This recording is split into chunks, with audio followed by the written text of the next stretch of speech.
Hello everybody, welcome in Realm Runners. My name is Charles Barton, otherwise known as Viridian in the Discord. You are watching the Achroma weekly livestream for the 23rd of July. I had to look at the date there for a second.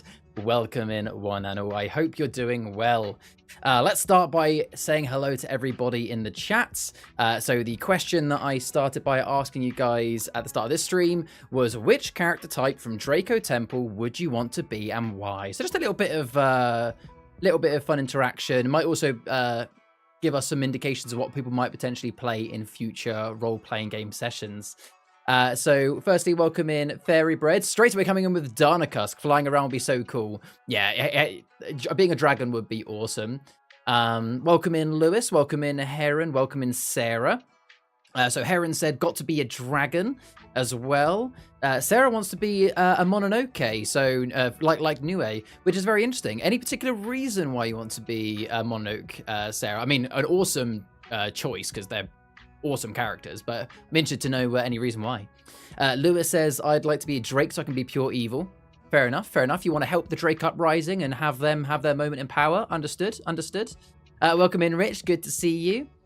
Lewis said, I feel like Charlie would want to be his character from the RPG. Yeah, so for those that didn't see, all of the RPG sessions that I've been part of are on the official Achroma YouTube channel, and in that I played a Draco hatchling who was eager to be part of the Draco Defenders. And you know what? You're not actually wrong, Lewis, that I would, even though I am fighting for Drakes this season, if I was in the Draco realm, I almost certainly would be that kind of like teacher's pet that would want to be the best in class for the Draco Defenders and would be desperate to kind of like get involved and fight for what is right, sort of thing. Either that, or I actually really like the idea of being a monastery keeper, just kind of like looking after the monastery, you know, just I know it just sounds like a really calm and easy life, just kind of like cleaning the temple, tending to the research, you know, getting to fly around at the weekend on your amazing ornithopters around the beautiful vast Volataris. It sounds like a pretty nice life, if I'm honest, as well as then hanging around with dragons and getting to ride them for sure. So yeah, I think I'd either be a Draco hatchling for the Draco Defenders, or I'd probably be a monastery keeper. But yeah, Lewis said it's been fun playing with Ren in our campaign at Hidden Gem. Yeah, I really wish I could. I wish that was like recorded or out somewhere, because I'd love to be able to see it. You know, watch along with that. I'm glad to hear that Seb's excited for the RPG. Welcome in, Henry. How you doing? It's monk time, innit? Welcome in, Henry. So you would like to be a monk as well, I'm guessing, for the similar reasons that I mentioned. Good to see you, Hen. Hope you're doing well. Look at that lovely Achroma update. Yes, we are going to have a look at that momentarily. If you were a monk, you could have access to the Chroma Storehouse. Yeah, absolutely. But keep in mind that the Chroma Storehouse isn't all it's cracked up to be, as in, the Chroma Storehouse sounds like a fantastic place to go and get yourself some Chroma. But again, as a bit of a throwback to the last Achroma Weekly stream, where we had an interview with Jack Constantine about the lore of Draco Temple, you know, for those that didn't catch that, I would definitely recommend watching the video that went out a few days ago. But one little piece from it was that something to explain is that the Siege of Draco Temple as a chronicle, this isn't just one dragon fight happening here.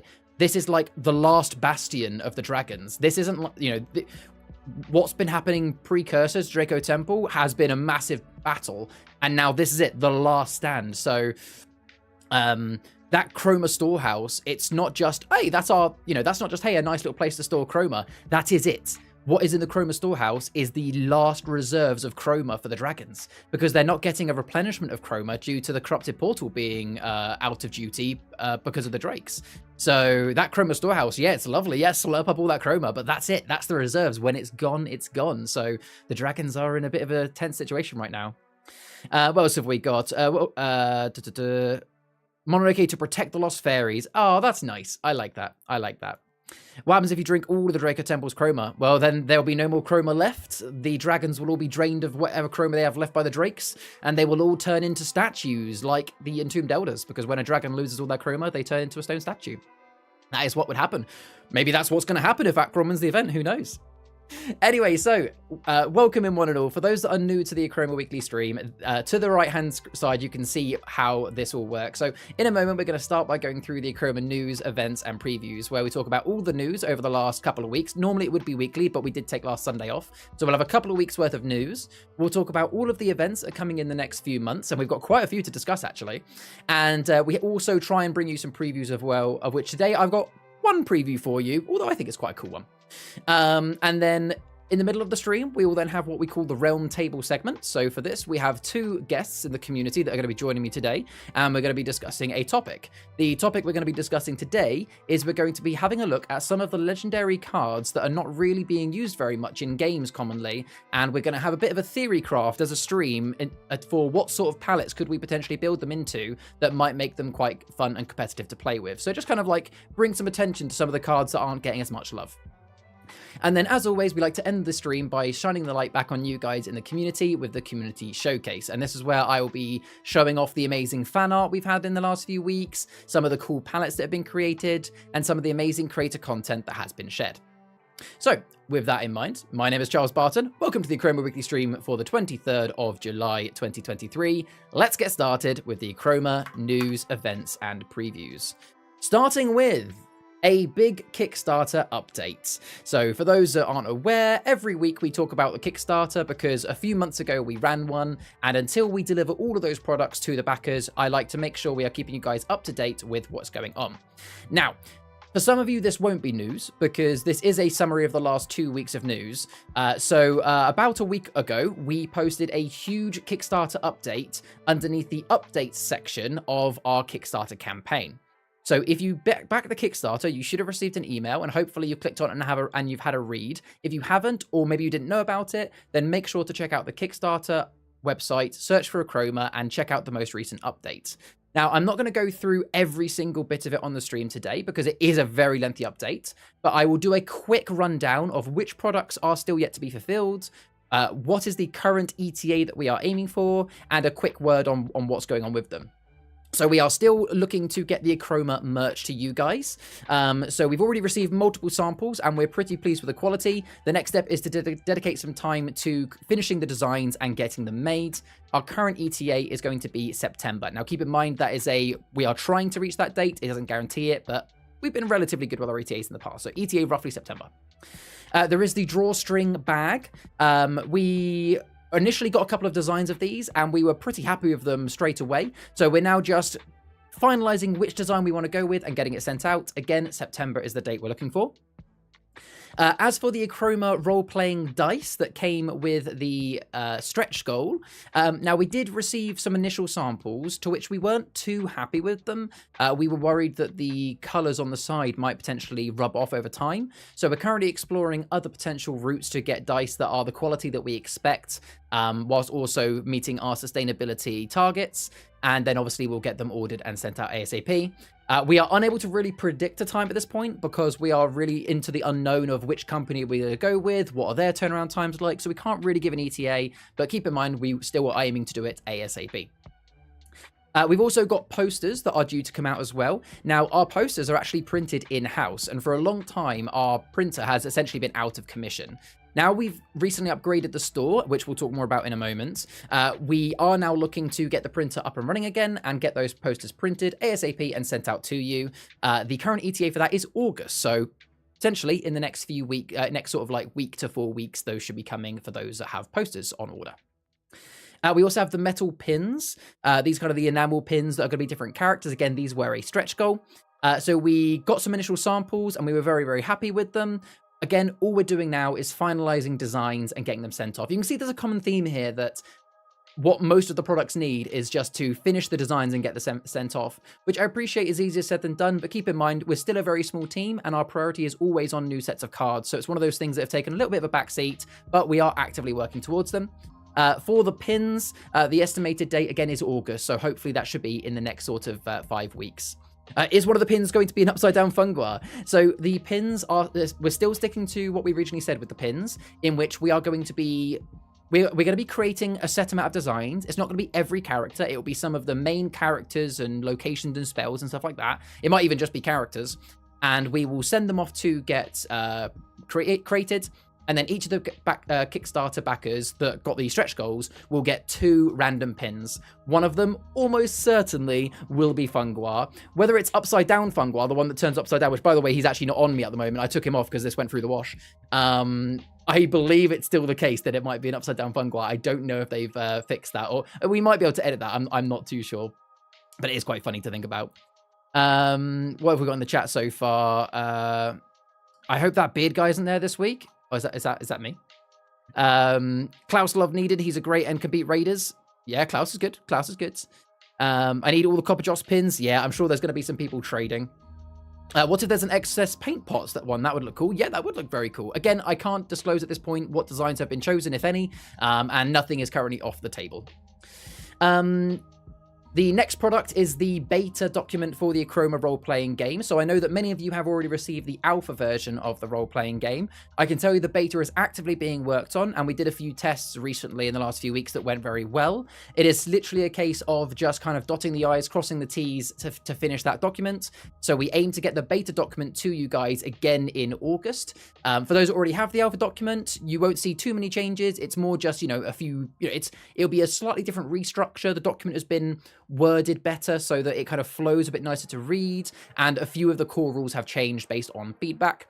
But keep in mind, the beta document is not the final product. The actual final product, the physical role-playing book, is still ETA for around September, October. Lewis says, I heard that Hen isn't working hard enough on the beta doc. He is working solidly on it. I recently did a playtest with him, and he did an outstanding job. So yeah, I think he's doing a good job. He's doing a good job. But we can always put a bit more pressure on Hen, can't we? Yeah, go on, yeah. And lastly, the playmats. So the playmats have been ordered. I don't have an exact ETA for you, but, the idea was that it should... At the point that we ordered it, it was supposed to be around 6 weeks or so, but keep in mind they are coming from abroad, so who knows how long it's going to take to ship and to get through customs and stuff like that. So I can't give you an exact date, but I would imagine, again, probably August, maybe early September the latest, but they have been ordered. It's literally just waiting for them to come through the door, and the quality of these ones will be better than our previous ones with nice stitch editing. It's going to be fantastic. I'm pretty certain we ordered about 500 of them, and I'm pretty certain only about 100 of them are Kickstarter ones, so there's going to be plenty of stock. They shouldn't just sell out instantly. I know there's a lot of people waiting for them, so don't worry, there'll be plenty to get your hands on, folks. And then the binders and deck boxes for Vault X. So those, we're all very happy with the designs. Again, we're just waiting for a delivery date from Vault X. And the sleeves, the current plan is to have colored sleeves matching each of the shard colors with a white Achroma logo. Again, we're just kind of exploring the best quality versus materials used. Those ones are probably going to be around September, October. Now, I've said a lot of dates and products there. As a reminder, if you want to read the full update on the Kickstarter, then go to our Kickstarter page, go to updates, and read the very top one. Check your emails if you're a backer, it should be in there as well. I also updated the Discord channel of FAQ for Kickstarter. It's all in there as well. As always, if you have any questions about Kickstarter products, you can either ask me now in stream or any of us in Discord, and we'll answer as soon as we can. But that is the Kickstarter update for today. Let's see what else I missed in chat. Lewis, you'll love it. You'll love the game and you'll love Larry. I got a preview of the binder of the recent show. It looks awesome. Yes, the binder looks very, very cool. Hell yeah, I need a Draco mat. Yes, absolutely. And who doesn't love Larry? Amelia said, are we playing Ticket to Ride again next week, Henry? Oh, I'll let Hen reply to that. Okay, so next bit of news then, if I just get my next image ready, is around the Draco Summer. So this is not really news. Most of you that have been in the last few streams will know this. So we are currently in the middle, well, actually more than in the middle, of a Achroma narrative event whereby currently anybody that is playing any games of Achroma, whether it's Canvas or Heroes, will be contributing to the global Achrometer for this season, whereby it is a fight between Chroma winning by 30 shards or Achrom by draining your opponents to 0 to see which side will come out victorious. And the winner, Chroma or Achrom, will determine not only how the Siege of Draco Temple Chronicle will end lore-wise, but it will also change the realm forever, including some of the potential cards coming out in the near future. So with that in mind, as a reminder, for those that don't know anything about this event, you can check links down below where we have an article on it. But let's check the current Achrometer to see how it's going. So this is the all-time one. I haven't clicked on season yet. So this ends on the 31st of July. So we've got best part of 8 days remaining. I know it's pretty close. Ooh, Achrom have taken a bit more of a lead, so it's currently 611 Achrom wins to 587 Chroma. So with a quick bit of maths, what's that? 24 wins currently to Achrom. So Achrom is starting to pull away, but keep it in mind, folks, that is not Achrom taking the win. For those that recall back to the Salem Natter event we did a few months ago, in that one, Achroma had like a lead of 80 or 90 going into the last week, and Chroma still managed to pull it back and win by like 100. So it is not over yet, folks. So if you're currently playing for Achroma, then make sure to keep getting your games in. Don't think that that's it, we've won it. Get in, get more games going. And for those that are playing Chroma, you've got a little bit of work to get out the bag, but you definitely can do it. So make sure to get your games in over the next 8 days, as it will be very important to how the Chronicle ends. If you have any questions about the Draco Summer event, then let me know in chat. There you go, get rid of that. Right, next bit of news then. Well, actually, let's double check the chat first, as always. For those out of the loop, Larry is the rabid dog I've taken as a pet with my corrupted Muon trap in our TTRPG playthrough at Hidden Gem. Very nice. Hey, Jason, well, excited for the playmats? Used them at 5 Realms last week and really wanted to get some for myself. Yeah, you are not alone, Jason. Every time we get out those mats, they are kind of like the glint in people's eye. I agree, they are beautiful. So yeah. I think that's I'd probably argue that's probably the product that people are most looking forward to being back in stock. And yeah, it will be very, very soon. I'm glad to see that there is some hype for them. Ferrybird says, guys, I think we should let Achroma slack off a bit and relax for a week, maybe? Nah, not at all. Not at all, Ferry. Okay, so the next bit of news, exciting times. We've got a new website and database coming very, very soon. And a new shop, for that matter, as well. So I don't have too much detail for you today, but what I can say that plans are in motion to launch a brand new Achroma website, a new online store, and a new card database. And the reason why we're doing this is that it will move everything to the same unified platform rather than having 3 separate websites for the 3 separate entities.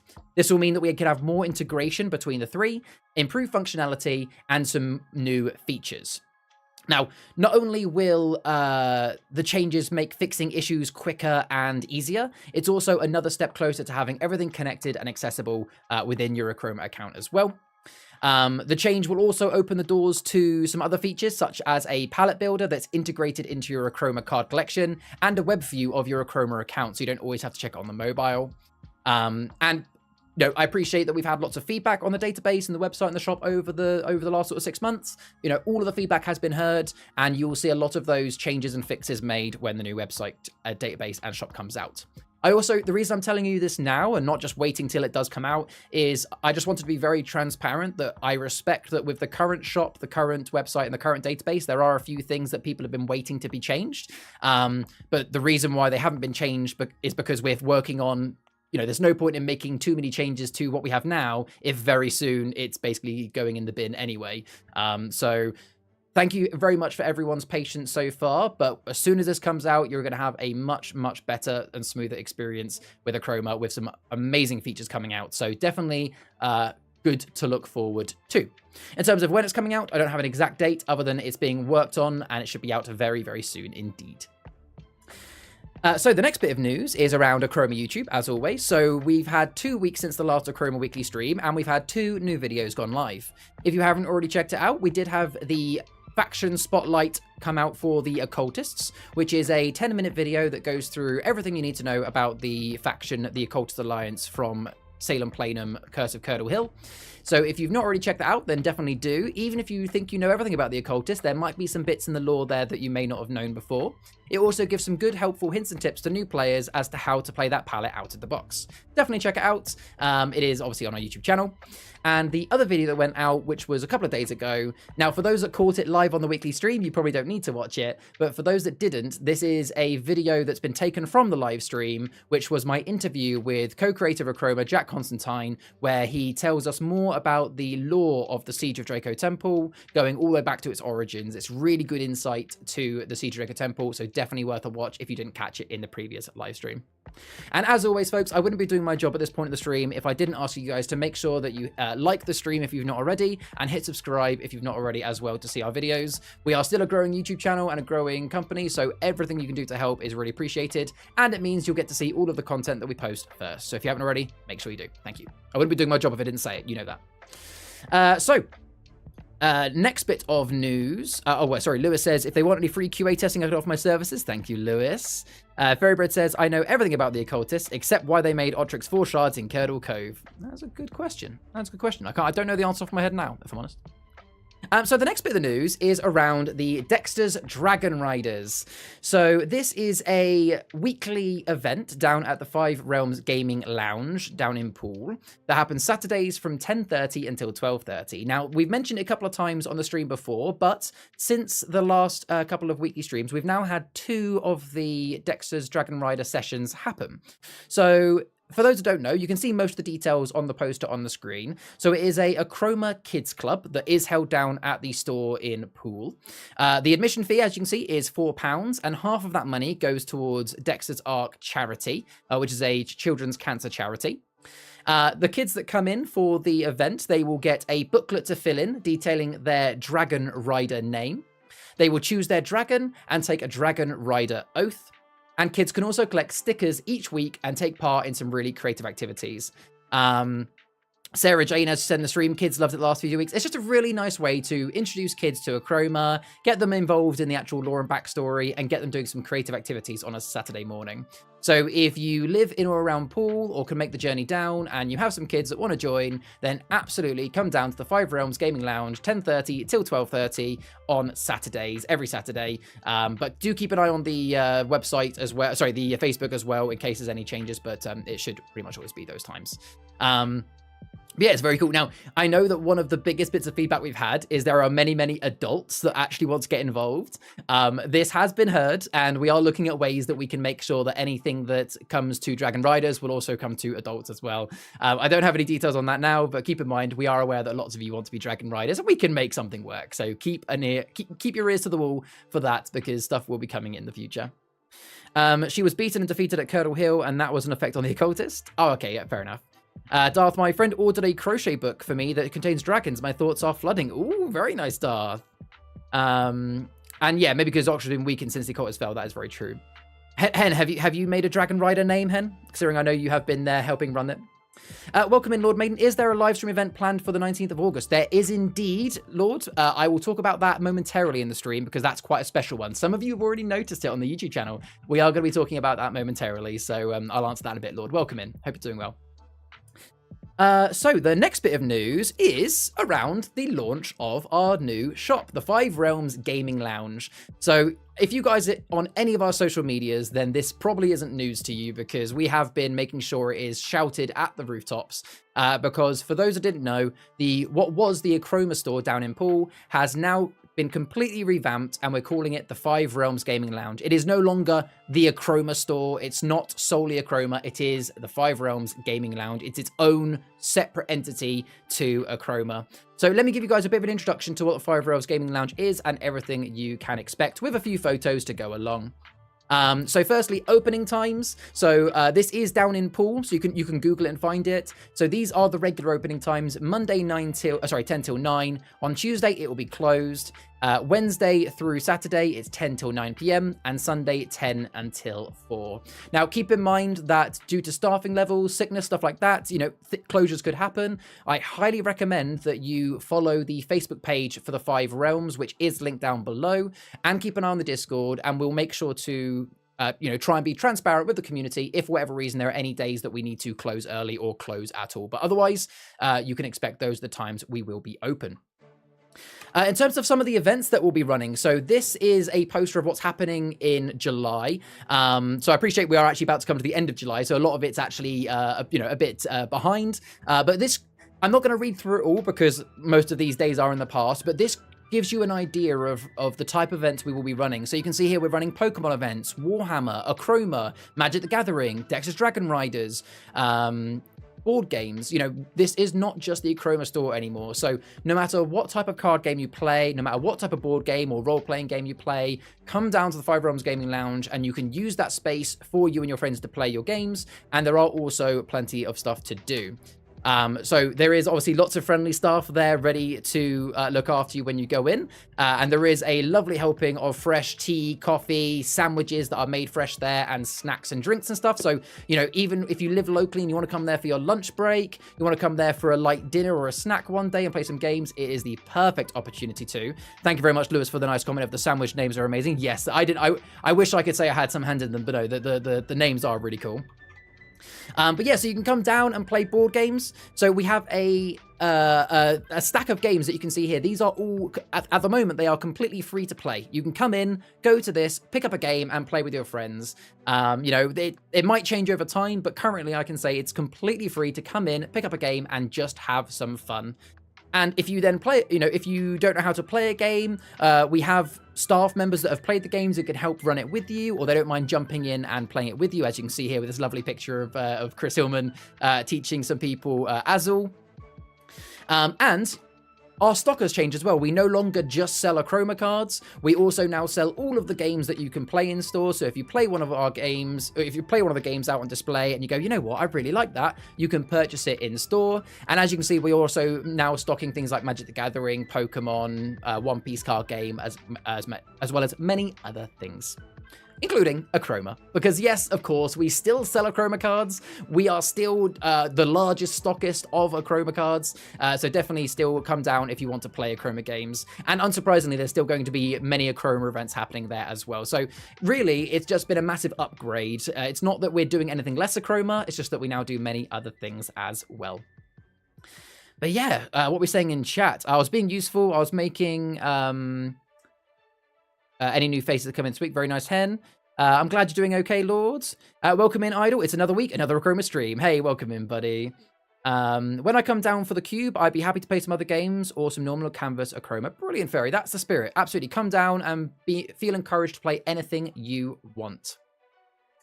Oh, and also, I can't forget as well that there is also some other things for doing in the store, not just board games. So we have as you can see here, a arcade machine with, Hen, you might, I think it's about 12 games preloaded on it. Some classics, some newer ones. It's completely free to play. So yeah, it's way more than 12. Well, there we go. I know it's 12 on the actual thing. But yeah, completely free to play. So again, you know, yourself, your kids, anyone come along is more than welcome to have a go. Obviously when it's free as well. Oh, I was there. Hundreds is there. Oh, I was just looking at the front. When I saw it, I didn't get a chance to go on it, but I just saw the, you know, some of the names on the front.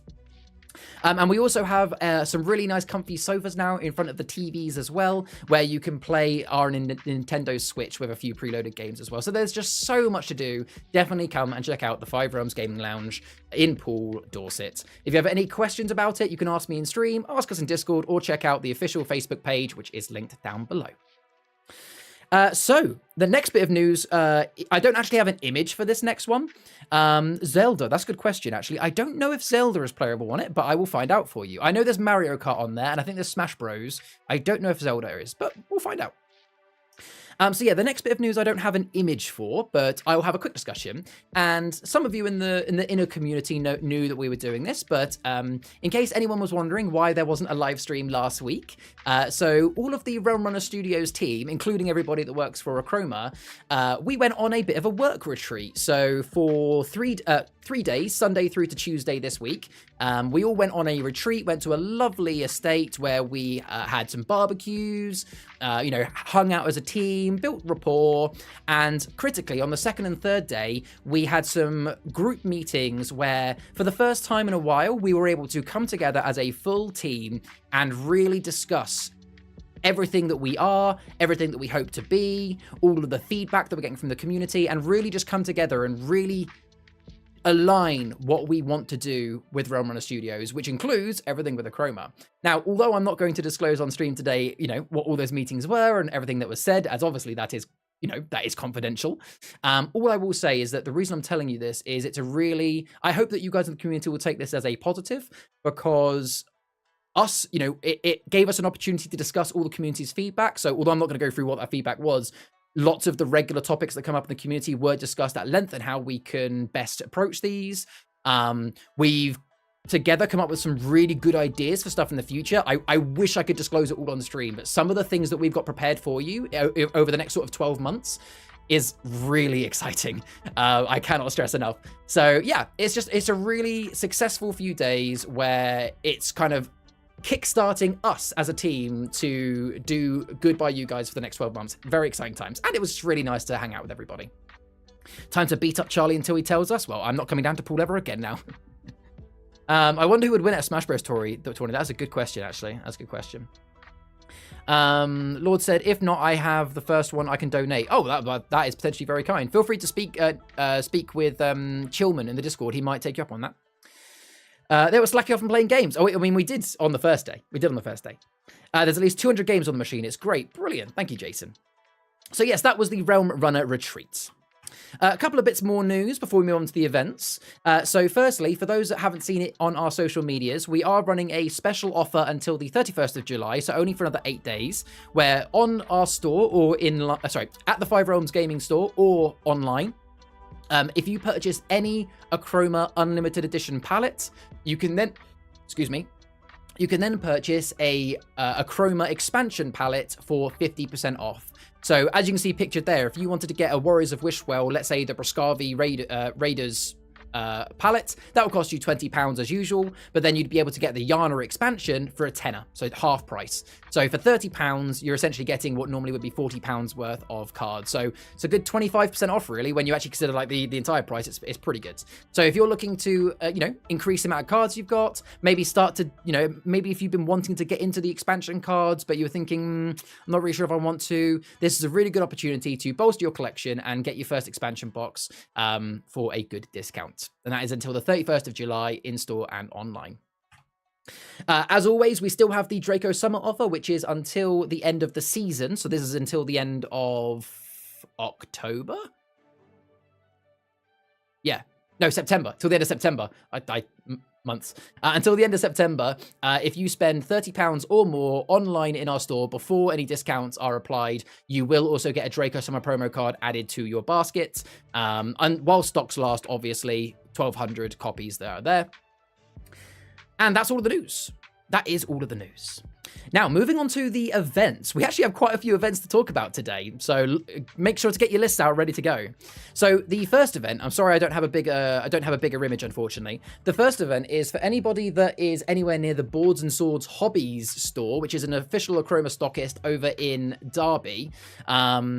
They are going to be running their version of the narrative event.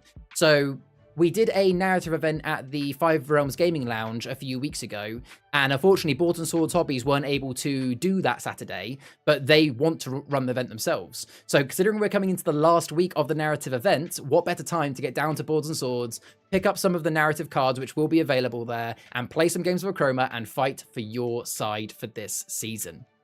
They are running it this Tuesday, the 25th, in the evening, and also on this coming Friday, the 28th.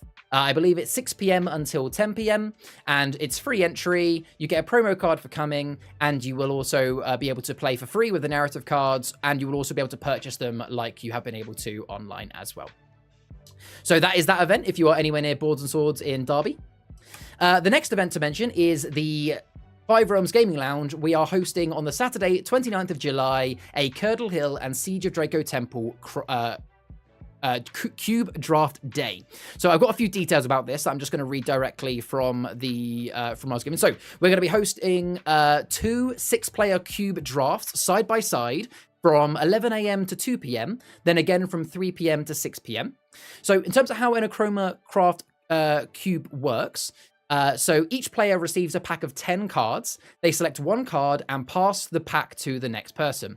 You then repeat this, building your palette on the fly until you're given your final card. You'll then get to play one huge 6-player game with the cards that you have selected from those palettes. Now, there is no deck building restrictions in a cube draft, and all cards are returned to the store after the event. You don't obviously keep them. And there's going to be 2 going on. There's going to be one which is Curdle Hill and one which is Siege of Draco Temple. We aren't mixing and match them. Players may play in the morning and the afternoon events, but players who didn't participate in the morning cubes will take priority, obviously, for the afternoon games. But yeah, it's also on the Facebook page, so if you haven't already, make sure to have a look at it there. It's also on the poster and in the Discord, so it'll be great to see you guys there on the 29th of July. The poster is right, isn't it? Yes, 29th. Cool. What have we got in the chat in the meantime? Unless you're fighting for Chrome, in which case stay at home. 28th is your birthday. Hey, happy birthday for the 28th, Rich. Brilliant. So the next event to discuss is the London Card Show.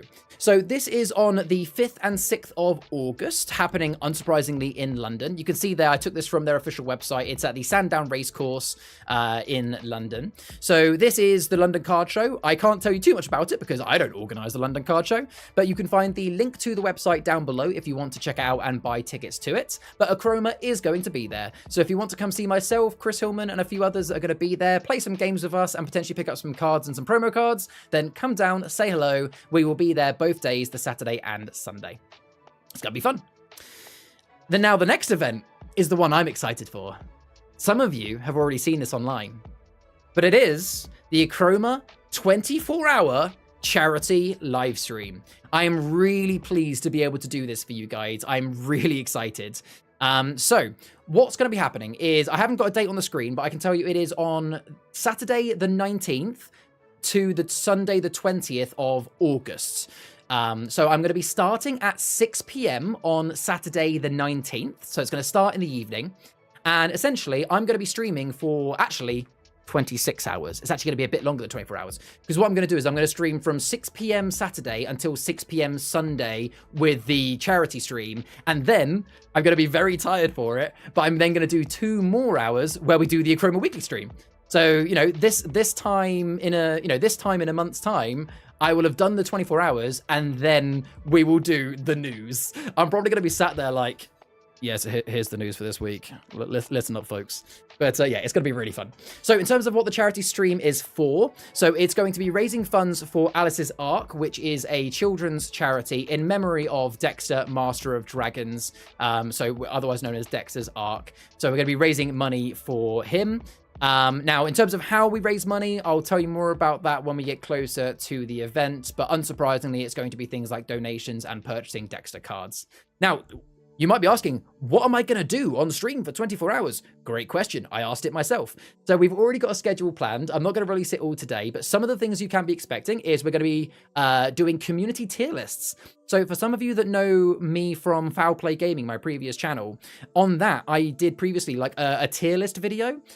I'm going to be recording new versions of those live on stream. So imagine we were doing the live stream now. I will be bringing up a tier list on the screen. You guys are going to join me in Discord, for those that want to, and we're going to do live voting on cards to decide where in a tier list they should go. We're going to do one tier list for each Chronicle and their expansion. So 88 cards per tier list.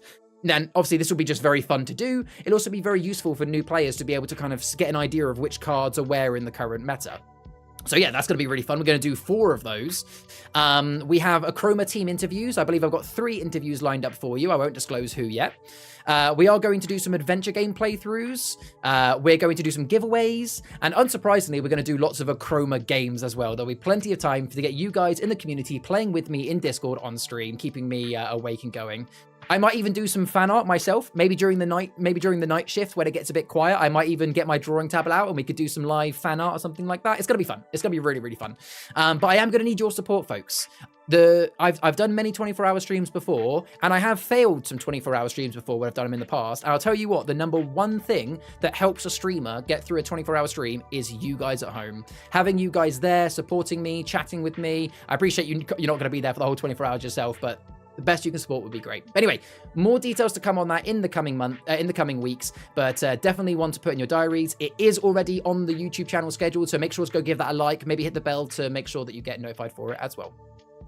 Lewis says, I might have to set an early alarm, wake up for an hour or 2 and join you and sleep again. That would be lovely, Lewis. Yeah, actually, when I do the 24-hour streams, it's no coffee, no Red Bull. The worst thing you can do is have caffeine, because then you'll have a caffeine drop. The best thing is lots of water and lots of slow-releasing energy items like pastries and stuff like that. We'll definitely see you at the London Card Show. Oh, awesome, Jason. Look forward to seeing you there, mate. Look forward to seeing you there. But yeah, so it's going to be exciting times.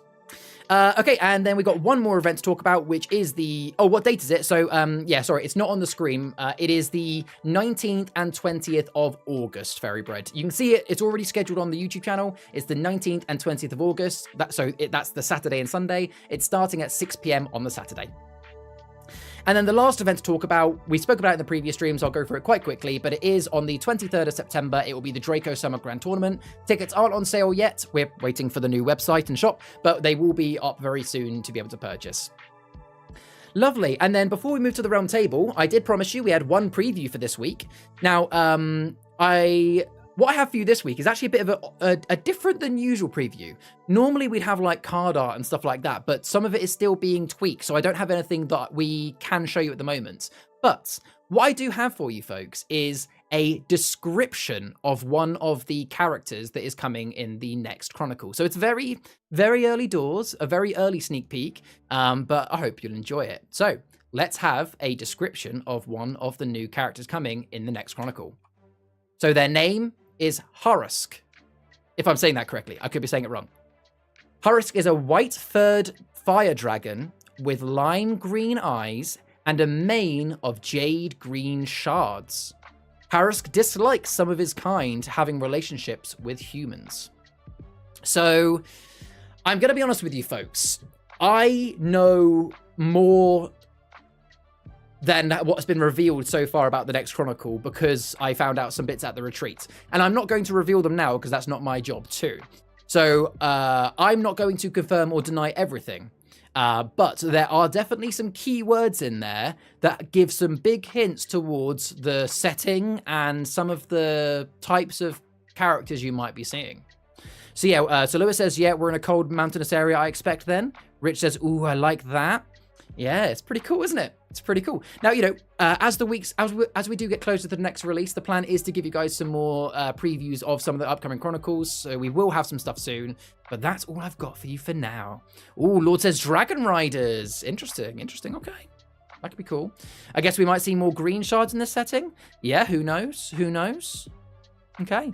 But yeah, that's the preview I've got for you this week. I will post that preview in the Discord. For those that are listening on the Achroma cast, for example, if you want to read it again, it will be in the Discord underneath the Sneak Peeks channel. And with that, that is all of my news, events, and previews for this week. Went on a bit longer than I normally would, but admittedly, this is news, events, and previews for 2 weeks. So if you have any questions about those news, events, previews, then let me know in stream chat or in Discord. But we're going to move swiftly on to the Realm Table segment of the stream, which is we're going to get a couple of the community on the stream in just a moment, and we're going to discuss a hot topic in the community at this time. So this week, joining me is Lewis and Darth. So let's say hello to them. Welcome in, guys. How you doing? Hello. Hello there. Welcome in. Loving the backgrounds. Darth, is that a future Achroma one? Is it? No, it's just a generic disc. I mean, it's kind of like it's like just a different art style of Blueberry Grove. Kind of, it's like even how you've got some of the hanging tree bits. Yeah, it is Pim the Imp in Blueberry Grove. So yeah, absolutely. You have just given me an idea to make some backgrounds later down the line, though. Yeah. Okay. Awesome. But yeah, welcome in both. So, so Lewis and Darth, for those that haven't met Lewis and Darth before, they're both, keen community members and been in the community for a while. Lewis, let's start with yourself. So how have you been when it comes to Achroma this week? Have you played many interesting games? Which side have you been fighting for? I mean, definitely fighting for Achroma. They're quite interesting games. I've been trying that His Summer deck that I posted about that people have been really enjoying playing against. So that's been great. Do I hint sarcasm there? Just a little bit. Very nice. And what about yourself, Darth? You played many games this week? I haven't been able to play many games as of late, so I've been quite busy with work. But hopefully over the next week I can get plenty of games in and let the dark forces rise up to their rightful glory. So we clearly had a good community realm table choice this week because we're all Achrom. So we are all pushing Achrom, which is great to see. As for myself, yeah, I haven't played too many games this week as well because I have been on the retreat and I've been quite busy, as some of you have seen with the TTRPG stuff. But I played some games on Wednesday, got a good few wins. I had actually some quite interesting games actually with my Norso Prescribe Raiders deck, which normally doesn't do too well, but it actually managed to get some surprising wins, decking them out at the end, which was quite fun as well. We're getting some booze and chat, but we can ignore that. So the topic at hand then this week, and for those who don't know, anyone that joins on the Realm Table subject, Lewis and Darth were told about this in advance. So we're discussing today about which legendary cards don't really get played very often. Naturally with any card game, there'll be some cards that just get gravitated towards more than others. So I want to discuss in today's stream which legendaries have you guys been noticing don't really get the attention they deserve, and then once we've had that discussion, we'll start talking about actually, well, what palettes could we potentially build them into. So I'm going to come to yourself first, Darth. Have you got a couple of legendaries you want to talk about that you? And whilst we do talk about that, I'm actually going to bring up the card database so I can bring up the cards as we're talking about them. So yeah, any particular cards that well, actually can't do that here. Ignore me. Yeah, any cards that you don't see often. There's quite a few cards I can think of that I don't see often. A while ago, I even made claim to one of these cards and tried to make a deck around it, which was Gizzle. Gizzle, yeah. I mean, is that since she's been buffed? Because for those that didn't know, she didn't used to have a natural resolve as standard. You used to have to get the trolls out to get the resolve. So has that been since that as well? I mean, I don't think I've seen her too much since she's been buffed, but I've seen her more often. The other cards I would mainly see are primarily from Flutterby, being King Craven and Dr. Cornelius Hugh. Which I can understand why Hugh doesn't get played very often, but I'm surprised that Craven doesn't get played more. He's such a good card. He was played a lot before the Realm Runners expansion, but I think the issue is now is if you want to play that, Achroma Breach is just much more synergic with it. It just means you get lots of bursts very quickly and extra cards. Yeah, there was two main reasons. One with the new flow of cards coming in, both with the action and the location from the Realm Runners. There's just much more better Achroma cards than him. And also, I feel like his ability is too restrictive, depending on what kind of palette you're building. Because obviously, his natural ability is that cards can't gain or steal during the resolve step. But of course, for an Achroma deck, that poses a very big problem, because you need to get those gain and steals in to actually play your cards. So your alternatives are to either trade or find ways of gaining shards outside of the resolve step. Okay. So again, I'd feel as though he's quite difficult, even with the latest expansion packs. And as we established before, there are new Achroma cards coming in that's just a much better replacements, such as the Rifts. No, that's very, very common. And although I'm already, I've already got ideas of, how to make King Craven better. So, but before I do that, thanks, Darth. So Gizzle and King Craven initially. And I will say, I noticed that Fairy Bread has put Solvig in the chat. I do want you guys in chat to get involved as well. So feel free to, type your opinions and what cards you're not seeing in the chat, and we will periodically come back to the chat. But firstly, over to Lewis then. So what cards would you say, or what legendaries would you say you don't see very often? Yeah, I think for me at the moment, it's a lot of the Realm Runners and Realm Rifts. We see a couple of them being played. We see Achroma Breach a fair amount. We see Fisto and who's the one that gets played a lot? Ray. Yeah, Ray. But other than that, we don't see a lot of them. And I think actually a lot of them are pretty good, especially the Realm Rifts. Granted, they're Chroma decks, so I don't think they do them too often. But I'm surprised I don't play against them more, because I think they are very strong cards. Yeah. Is there any in particular, any individual ones that you think, I wish that I think just all the Realm Rifts, really. I think the fact Rifts, that as soon as they hit the board, they have an impact. They're getting you an extra card every turn. I think it's just it's really, really strong. Fair play. And I think especially with certain realms, they're more stronger than others. I mean, we saw in the stream last week, I made a blue deck for the Dracos using the Aqueous Transition. And that synergizes really well with the fact that Draco Temple mainly consists of cyan, red, and blue. Yeah, absolutely. It's the rifts can work really well, but you just have to build your entire palette around it, which it very much depends on, you have to make sure that you pick a realm and a faction that works with it. Like Orion Fracture being magenta works very well in Salem playing them, but wouldn't be so good in Spiritor. Yeah, exactly. In chat, a few people have said Tengri as well. Yeah, Tengri is one I had on my list that, again, he's a fantastic card, really cool ability, but he's so niche. He's the type of card that you really want to build into a 1v1 palette. But yeah, a lot of people will choose not to run him. I was looking at Tenebris Tenebris and Tengri. I've tried using Tengri in the past, and just like as I did before, I built it around Cyan. It can be used quite well, but I think, as you said, the ability is kind of a one-off thing.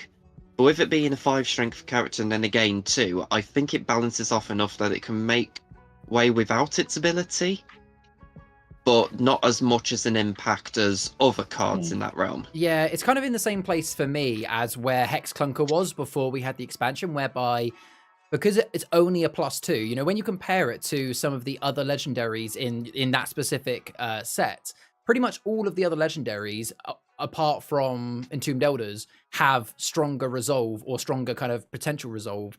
And a lot of people will look to resolve as the number one reason why they put a card in or not, because that's how you win. I mean, you technically get more gain from Tenebris. Yes. He's stealing 3. So. Yeah, exactly. And on that note, Richard's put chat Vortigern. Vortigern, yeah, fantastic card, brilliant control, but a lot of people don't play him because you're spending 5 to only get 1 steal back, and in a Drake palette, that is hard. So for me personally, the 2 that I want to mention, actually you kind of hit the nail on the head for me, Lewis, which is some of the Realm Runners and Realm Relics. The 2 that I wanted to bring up was, I don't think in all of the time I've played Achroma since the expansions have come out, I don't think I've played against one person who's playing Nimi or Haruto, which for those that are, you know, listening on the Achroma cast or, you know, watching the stream that don't know, Nimi is the Realm Runner who, when you play her, you add up all of the shards from all of the players currently, and then everybody has to get an equal amount of the shards that was, rounding down, I think. So it's a good way of like evening the board. And Haruto is the 1 shard card, which is once per turn you can spend 3 shards to erase any card. So have you guys seen them played at all? Yeah, I mean, as Sarah mentioned earlier today, I was playing against Adam, and yeah, he's built a Spiritor Nimi Achrom deck. Okay. Which is quite interesting. I like it. It's something that I considered as well, because I like just spending all your shards, play Nimi, and then you get half your shards back if I take them from the other person as well. And then he's playing Bounce, so you can keep replaying Nimi when he needs to, and that sort of thing. It was really interesting to play against. That's pretty interesting. Yeah, I think Haruto is definitely underutilized. I think his main issue is it's hard to keep him around. You need something to protect him in some way. Darth? Yeah, I would have said the same thing about Haruto, and I'm surprised he hasn't played a lot more because his ability is really powerful. Even for a 1-shard character, like we know we've got broken 1-shard characters like Rei and Yana, but Haruto's, it can be used in so many circumstances, yet people aren't using it because he's just so fragile. Yeah, and as we said, he needs that protection. And he doesn't give you anything back in the resolve, does he? I actually forget with Haruto. He's a +1. He's a gain 1. He's a gain 1, is it? Yeah. So you get a little bit of it back, but not much. And also, you know, even though 3 shards to erase 1 card each turn is good, that's still expensive. You know, if you're playing a Chroma deck, losing 3 shards every turn is quite a, you know, that's a 10th of your win condition. And if you're playing Achrom, 3 shards is quite a lot to lose. Now I appreciate, you know, that is still to erase a card, but yeah, it's tough. Yeah, most people are agreeing in chat. Yeah, they played against Adam.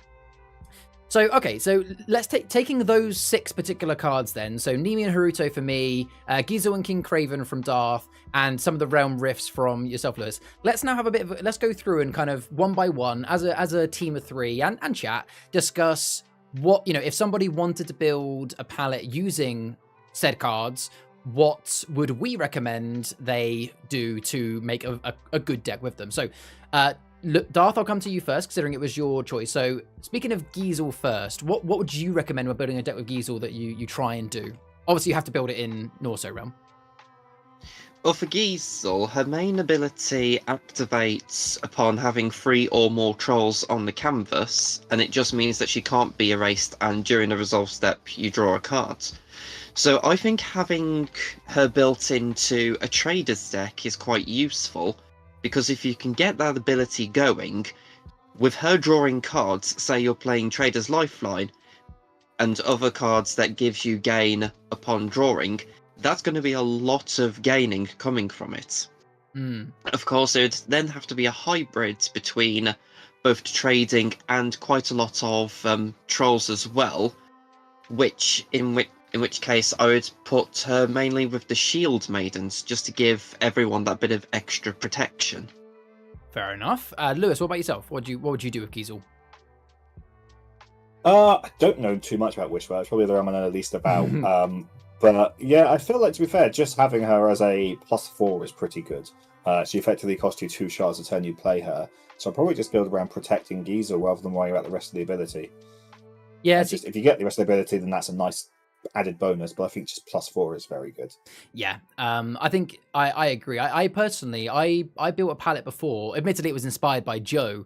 That was Torstein in a creatures deck. I feel like you want to almost go for as wide a chance as possible to get multiple characters out. Now, unfortunately, you can't build it with characters because obviously you need trolls. But I would say, I haven't done it yet, but it's something that I'm tempted to do, of building a Giesel deck that actually is a mixture, a mixture of Holder Trolls and Briscavi Raiders. Because it just says trolls, it doesn't say Holder Trolls. So you know, if you take all of the cheaper trolls, you know, the 2 and 3 shard ones, you know, you're more likely to draw into them. I appreciate hybrid decks aren't always the way to go, but it could be quite nice. What do you think of that, Darth? Yeah, sounds good. I mean, as far as I'm aware, the only legendary restricted by the type of troll is Astrid. Yes. So yeah, having a mixture of both sets of trolls could work really well. The Shield Maiden's using for more defensive purposes, whereas the Samira are more for the offense. Fair play.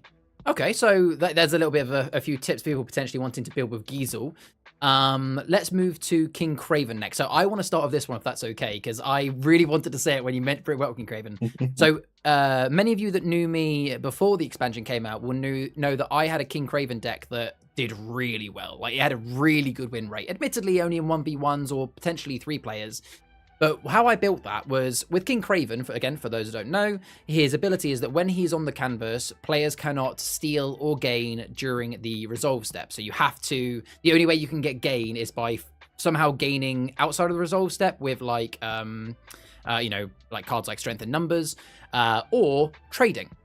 Now, as you said earlier, Darth, how this limits King Craven is that it means that when he's down on the board, it also stops you from stealing, which, let's be honest, as an Achron player, is one of your best ways of getting shards back. But what I used to do for King Craven, which I firmly believe has only gotten stronger since the expansion cards and the shard cards have come out, is that you build a palette for King Craven that has at least 6 to 8, maybe even 10 cards that are purely in there as trade fodder. You know, we know from looking at decks like Raiders that there are a lot, you know, you can easily get 6 to 10 cards in your palette that are 5 or 6 shards. So the idea is you use those to trade, to then play your King Craven, play your standard pixie cards to do a load of drain whilst also stopping people from playing it. Come to you first, Lewis. Firstly, what do you think about what I just said there, or just any other comments you've got on how you could make a decent palette with King Craven? Yeah, I mean, yeah, I used to play Craven as well before the expansion, and the issue I found was you lose out a lot of good steel cards like your Serrano, your Throne Room, even Morag has steel built into it. Yeah. So playing Craven, you're turning off a lot of your own, not just steel, but the fact you're now not using that steel to drain your opponent down. So I think that's kind of where Craven lies down. But yeah, I do think it can be good with all the high shard cards we've got now. But yeah, it's just one of those. I'm not sure that we have quite enough cards with just pure drain on them for him to work well at the moment. But I think after maybe the next Flutterby expansion, I could see him coming back. Yeah, fair play. And Darth, any other comments on King Craven? Personally, you were saying before about using trade fodder to get him up. Maybe use him as the trade fodder, because naturally he's gaining you 6 shards outside of is it the corrupted groves that reduce Achrom? Yeah, it's normally to 5, yeah. Yep, so outside of that, he's gaining you 6 every time you trade him in. With cards like the Castle Gates, you could trade him off, dig him back up, and then just trade him off again. Yeah. Oh, yeah. Actually, if you rely on your rare cards to build up your steals and drains, such as Carmella, to also remove cards off everyone else's. Yeah, very true. You could almost you could play your actual deck around your rares and your commons and uncommons, and actually your legendary is just there as trade fodder, or the rare situation that you need to shut down your opponent now. Like, hey, they're getting too close to winning, here's the stop button. But I guess you could argue there's other legendaries that do that better, but again, we're trying to encourage King Craven player. But no, that is fair enough. Any other comments on King Craven before we move past him, guys? No, I don't think so for Craven. I don't think so. Yeah, I think I'm personally going to have a go at building another King Craven deck. So keep an eye on the Discord, folks. I'll post one soon because I do want to use King Craven again. So coming to yours, Lewis. So you said about the Realm Rifts. So how do you think that some of the Realm Rifts could be encouraged to be played more? What sort of palettes should people be building? Yeah, I think, like I said, you need to pick the realm that works for them. Like, there's no point picking Orion Fracture and going Spiritor. But I think, yeah, Orion Fracture with Salem, there are very many strong magenta cards in Salem. From even just your basic Occultist Warlock all the way to Corrupted Mule and Trap.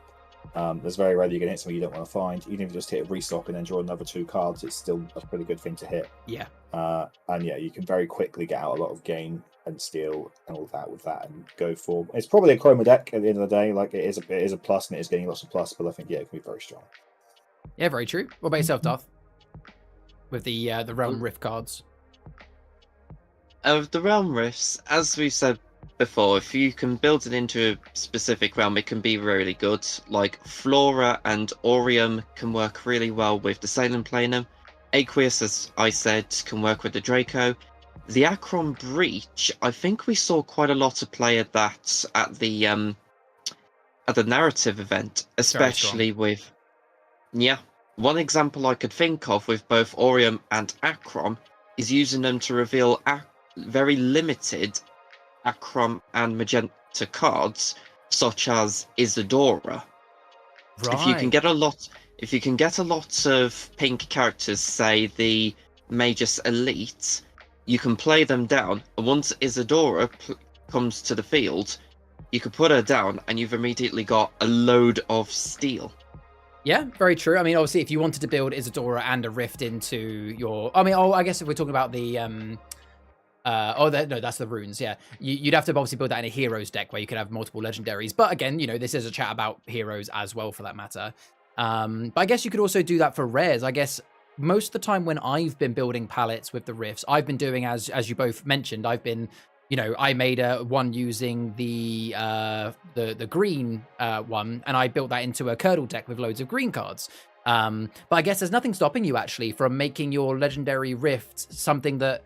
for example, you could do Spirata as an example. You could choose Achron Breach as your legendary, but you could build your palette to be mostly fairies, but then put in just Serrano, a Carmella, a second Carmella, and a more basically just a small handful of Achron cards, so that when you play the Achron Breach, although you probably won't get as much assistance from the whole -1 for every Achron card out, at least with this, you're almost a bit like people do with the runes. You're using it to flush through your Achron cards quicker.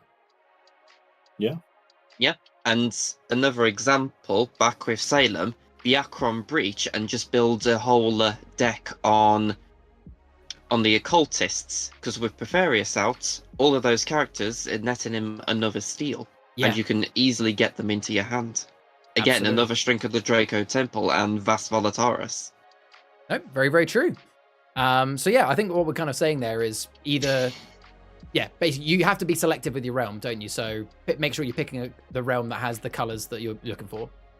Okay, so what about Haruto then? So what do we think? Where do we think Haruto would be best used? I'll start this one. I'm thinking with Haruto, we all agreed that he really needs protection. If he is out by himself with no protection or no decent objects on him, I mean, really need protection rather than objects, then you're not going to get much value out of him. I personally think the 2 best realms for protection are currently, I would say, Spirata or Draco Temple. But I guess there's a lot in Curdle. I don't know, what do we think? I definitely think Spirata is the way to go for Haruto. You've got a lot of good game cards, so you can keep affording to pay that 3 shards. But you can also put in Jamsid Orb along with Factory Production Line to help find it. And you can also use Winty Spectacle to help find Haruto as well. That is true. Yeah, so you got some good ways of getting him out early. I like that. Darth, what about yourself? Where would you put Haruto? I would put him in the Salem Planum now that we've been introduced to the Curdle Cove, because what you could potentially do is place a Jasmine Orb on him, which then gets him protection from attacks. And if someone tries to erase a card, you can then evoke the new divert Yeah. keyword. So any abilities and actions that go to try and take him out, you can redirect to another card, therefore Ah. giving him another layer of preservation. So you go for like a kind of a cove/curdle palette that has a lot of protection and divert, basically like doubling up on just how much you can protect him. Is that what you're saying? Yeah. Yeah, and to be fair, he is also green, which stacks well with other green cards. Yeah, that could be quite good. I like that. And my other question for Haruto is, do you think he's going to be best in an Achrom deck, or do you think he really should be Chroma? I think he can work in both, but I feel like he's better in Chrome just because you can keep bursting up those shards to keep spending them and erasing every single turn.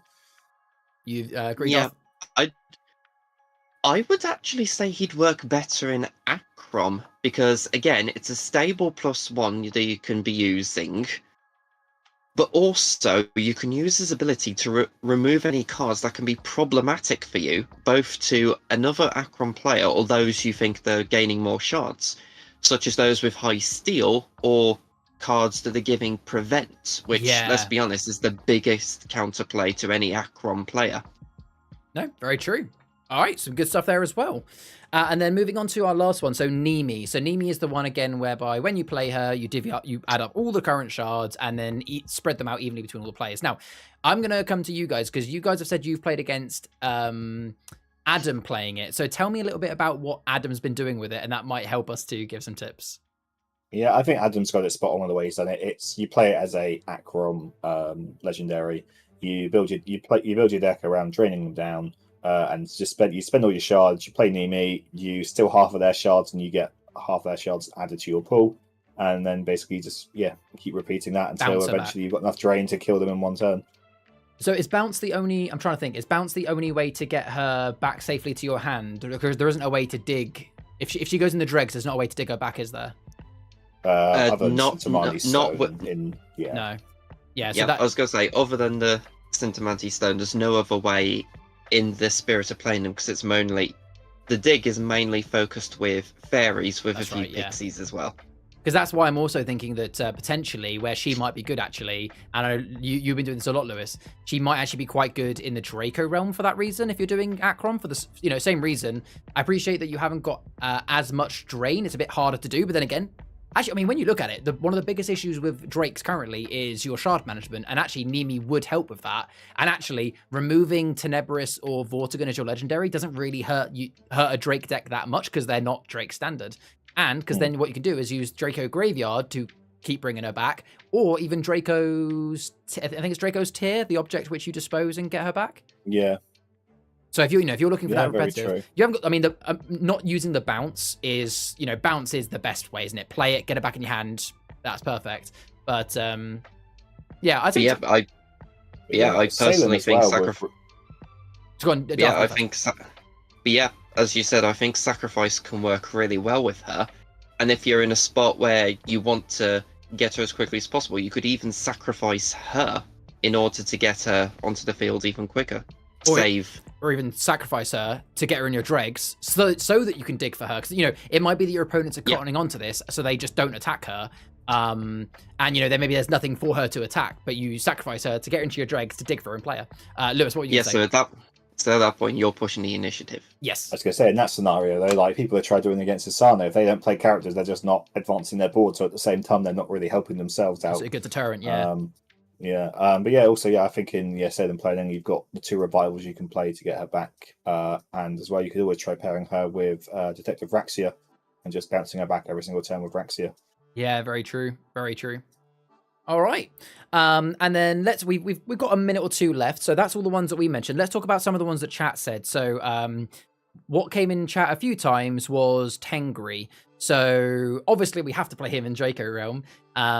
What do you guys, apart from obviously waiting for the next Draco Chronicle and hoping some of those cards make him better, what sort of ways would you guys build Tengri to make a good palette with him? Lewis, come to you first. I think you have to go around playing as many times as possible and trying to lock your opponent out of the game effectively. So using Draco Graveyard, using Draco Tear, And just if you can play in turn after turn, you're just going to win because your opponent can't play anything from their hand. Yeah. What about you, Darth? Any ideas? Yeah, it's basically what I said before about building it around Cyan. I actually had a Tengri palette built purely around Cyan. So I had typical Vast Volataris, Chroma Storehouse, and the Chroma Overflow. And that was before even the Realm Runners come out. And it's one of the few legendaries in the Draco realm, in fact it's the only one, where the entire wheel is of one specific colour. Tenebris being the other example, but it's Achrom, that's not considered colour. Yeah. Nope. So it's the only legendary where the whole of its wheel is a single colour. You can take advantage of that by playing everything around Cyan, which is plentiful in Chroma Storehouse. Draco. Yeah. So essentially, a good cyan palette with Chroma Storehouse to be one of your main ways of suddenly getting burst chroma, and using Draco Graveyard with some card draw cards or research to be able to consistently dig back for him and play him again. That's what we're saying. Cool. Yeah. Awesome. Well, that kind of perfectly ties us to about the 30-minute mark. And so, so that's been a nice little conversation with you guys. Thank you, where we've taken some of the legendaries that just, aren't played very often and had a bit of discussion with them, talking about some of the ways that you guys can get involved in playing them. If this has inspired you to make any palettes, then please make sure to show them to us in the Discord. I want to make a King Craven deck, and I'm definitely going to make I might hold off making a Tengri deck until we see the new cards, but I'm definitely going to make a King Craven. And I also want to make a Nimi. That sounds quite good. All right. Any final comments from you guys about the topic at all? Anything you wanted to say? No, I think it's been interesting to see some new decks. Like, this topic definitely helped inspire me looking at Hisano and building a deck around that. So I think it definitely is interesting decks if you kind of get a bit creative with how you're doing it. So yeah, pick someone, give it a go, and see what you can come up with. Yeah, and playing the cube at the start of the month has inspired me to try and play a few more of the Realm Runner cards, because let's be honest, we saw a lot of, I don't want to say useful, but annoying plays just from the Hisano. Oh, absolutely. But it's I feel like Hisano is one of those cards that you see it and you get annoyed, but you go, damn, that was really annoying. I wish I thought of that. Like, it's one of those things you can't be angry at it because it's so clever. But hey, that's brilliant. All right, well, thank you very much, both of you, for joining us. And if you're currently in the stream with us, please make sure we get a round of thank yous for Darth and Lewis for joining us on today's stream. But yeah, thank you very much, guys. That's where I will leave you to. Enjoy the rest of your weekend, and I'm sure we'll speak again soon. Lovely. Cheers. All right. Bye. Okay. Cheers, guys. Bye. See you guys. Alrighty. Again, a round of thank yous in chat, please, for Darth and Lewis. It's always a pleasure to have some of the community on stream, and Darth and Lewis, very knowledgeable, great knowledge there. And again, really inspiring to some of the palettes you could now go out and create. Okay. So the last bit of the stream then, of the stream schedule, is we now come to the last section, the community showcase, where we are going to cover some of the amazing things that you guys in the community have been creating for Achroma. Now, I like to always start by saying that we have had 6 new members in the Discord and up to 532. So if you're one of the new members in the Discord, welcome in. Hope you're doing great. And if you are not in the Discord already, then check the link down below to join. It's a really friendly community where you can chat all things Achroma and non-Achroma if you want to, and get all of the help you need when it comes to palette building, as well as playing games in Discord as well. It's good fun. Come join us, please. So, looking at the community showcase then, starting with the fan-made content. Now, I don't actually have images for these anymore. I just kind of talk through them. So we have a lot of people in the community that are being very creative and making some amazing fan-made content, whether that is articles or videos or websites or many, many different creative things. So if you haven't already, then check out all of them linked down below. So we've got the Draco Temple, which is a article website created by Echo in the community. In the last few weeks, he has released 2 new articles, one which is all about the Draco Summer lore, and another one quite recently, which I had a good read of, which was an article which helps new players with tips to up their game. So if you're relatively new to the game and you want a few tips of how to get better, then definitely check out that article. Again, Draco Temple, link down below. Then we've got the Achroma.tools website. So this is another community-driven website created by, actually, funny enough, Lewis, who we just saw in the stream. So Achroma Tools is a very versatile website. He's got a deck builder on there. He's got RPG tools, but he's also been writing his own articles on there as well. And he actually spoke about it a little bit in that discussion there, but he has created a palette around the legendary realm runner Hisano recently, and in his words, it will make you lose friends. It's that irritating to play against. So if you're looking for a palette that might lose yourself some friends, but it's also just very good, then check out Achroma.tools, again, link down below to see all of his articles and the amazing stuff on his website. Thank you to Lewis for making that. We've also had a new video go out on YouTube from the Kitchen Table Games. They are also linked down below. They are a YouTube channel that plays a lot of Magic the Gathering and Achroma. They've been doing a series where they play a lot of pre-constructed games of Achroma. The most recent video came out, which is their Tenebris versus Isadora Game 2. So if you want to see some more Achroma gameplay, then make sure to check out their video, linked down below. And lastly, we've got a new website on the in the mix. So we've got one which is called playingachroma.blogspot.com. So this has been created by Ricky in the Discord. And they have brought out a new article, which came out about a week and a half ago, which is their top 5 Curdle Cove cards. So if you want to have a little read about what they think of Curdle Cove, then again, the link is down below. Give them all, check them all out. Make sure to give them some love because it's fantastic to see all the amazing content being created. And if you're sitting there watching this going, actually, I'd like to make a YouTube video, I'd like to make an article, then please let us know if you do, as we'd love to promote it on stream. And don't forget, there is our Achroma Ambassador program, which you can find on our website, which if you sign up as a creator, you can get some good benefits as well as access to some content materials. So moving on to some of the fan-made content that's been created this week, starting with some of the fan art that we've had. So this first one has been created by Fairy Bread in the Discord.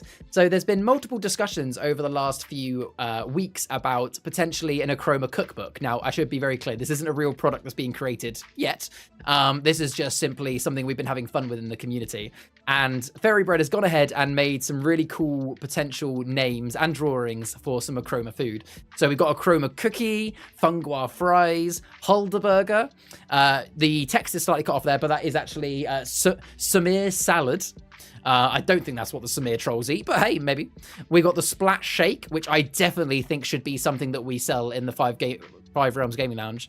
And we've got Magnus Mango, which is very cool as well. So thank you very much, Fairy, for submitting these. If we do end up making a cookbook, I would love to see some of these things going in there because it's brilliant. And sticking on the topic of Fairy Bread's food, Fairy Bread went and turned one of his creations real. So here we have the Chroma cookies, which look beautiful, amazing colors, and I love the fact that he's done some that are just splat. And actually, considering that for the splatted one, it is a case of just splatting it, it kind of actually looks really well structured. But no, very well done to Fairy. Thank you for sending these in. It's brilliant to see some of your cooking skills come out with Achroma on it, and also brilliant ideas. But yeah, well done, Fairy Bread, for these great stuff, bud. We then have some fan art. So we have had this amazing watercolor drawing by Shah this week. So Shah got their watercolors out and has had a drawing of Vast Volataris from the Siege of Draco Temple. Again, watercolor is not the easiest of thing to work with, and they've done a brilliant job here of depicting the beauty of Vast Volataris. So very well done to Shah for this. Absolutely love it, and look forward to potentially seeing some more watercolor work. And the last bit of art has come from Ghoulish in the Discord. She took the time to do an Astrid alt art. I absolutely love this. I think she's nailed Astrid. And yeah, it looks absolutely fantastic. Now, you know, we've released alt art cards in the past. So if we ever do that again, I'd love to potentially see this become an alt art card because this looks absolutely brilliant. So massive well done to Ghoulish for drawing this, taking the time, and thank you as always for sharing it. We love in Realm Runner Studios seeing some of this amazing content you guys create. It just fills our hearts with warmth to know that you guys are taking our beloved characters and locations and drawing them for yourselves. So thank you very much to everybody that submitted art this week. And then to finish the community segment, we always like to bring up a palette that has been created by the community. And this week, I would like to share this palette, which was submitted by Cheeky Boy in the Discord. And they've called this one Mr. Feaster. So as you can tell, this is a palette from Siege of Draco Temple, using some of the expansion cards and some of the Realmless cards. So I'm going to read out directly what Cheeky Boy wrote in the Discord to explain their palette. So they said, I've been playing around with this Fisto deck to make playing with sacrifice a lot of fun, since you're constantly gaining and drawing cards with Fisto. The basic premise is to empty players' hands and sacrifice their board. Using Sintamani Stone, since it's so strong and it adds a way to dig for Fisto or play things like Prying Eyes or Bathed in Achroma for free. Cerulean Draco is there for the minor gain and emptying hands. Minima is if you're playing against scaling decks that you can get a burst of cards in hand to draw. And he says, I've messed around with running Scorch with Dragon Egg, but I think keeping players' hands empty and getting their cards is a bit more fun for me, since I also like games run a bit longer. But competitively, I think you remove perhaps Minima Draco and Crucial Discovery or Research Collections and play 2 Scorch. So yeah, that summarizes this palette really nicely. Essentially, it's all around basically being annoying, using your ancient rituals and sacrificial Uvus to be able to make people, and Cerulean Dracos to make your opponents discard, using your Impious Drakes to be able to make them erase cards. Your Fisto means that when you are sacrificing, you're gaining cards and drawing. Prying Eyes is obviously great for suiting cards. Just overall, it's a really fun palette. I think personally, if I was to make any suggestions to this palette myself, the only thing I think it's lacking is, it doesn't really have much natural drain, really. When you look at it, the maximum amount of drain you're going to get is Steal 2 from the Sintamani, -1, -1, -2, and a couple of Steel ones, a couple of Drain ones. There's not too much. So obviously, I think the whole point of this palette is to get your opponent to endgame. But even then, if your opponent manages to burst into the early 20 shards quite quickly, you're going to struggle to get back from them. I guess there is Steel in the Stolen Dragon Egg as well. So yeah, I guess what I would say is maybe remove the Research Collections and add in some cards that have some... I probably would put the Scorches in for that Steel. But again, I appreciate that when Cheeky Boy posted this palette, he was talking about that this isn't meant to be a competitive deck. This is supposed to be a fun way to annoy you, fun for you to annoy your opponents. So yeah, I think it's really creative, well built, well done, Cheeky Boy. If you guys want to see this palette yourself, then check out in the Achroma Discord underneath the Canvas forum, and you can leave comments on it for any feedback, or go build it yourself and let Cheeky Boy know how it went. Thank you very much, Cheeky Boy, for building that palette. If you guys build any good palettes, make sure to post them in that part of the Discord, and if I like your palette, I may mention it in a following stream. Alrighty, folks, with that brings me to the end of this week's Achroma Weekly stream. It has been a busy one. Specifically, the news, events, and previews today has been really busy. We had 2 weeks worth of news. There was lots to cover, and we've got lots of events coming up soon as well. We had a really nice roundtable discussion with Lewis and Dar. Thank you again for those joining me on that. And as always, we like showing off what you guys in the community have done. Well, that leaves me all to say left is thank you very much for everybody that has joined me. As always, I really enjoy doing these weekly streams, and what makes it fun is all of you guys in chat being so engaging with us. Otherwise, it's basically me just doing a monologue. So thank you very much for joining me today. And yeah, as always, folks, I hope you have a great rest of your week. As a reminder, there will be the usual Achroma community games on the Wednesday.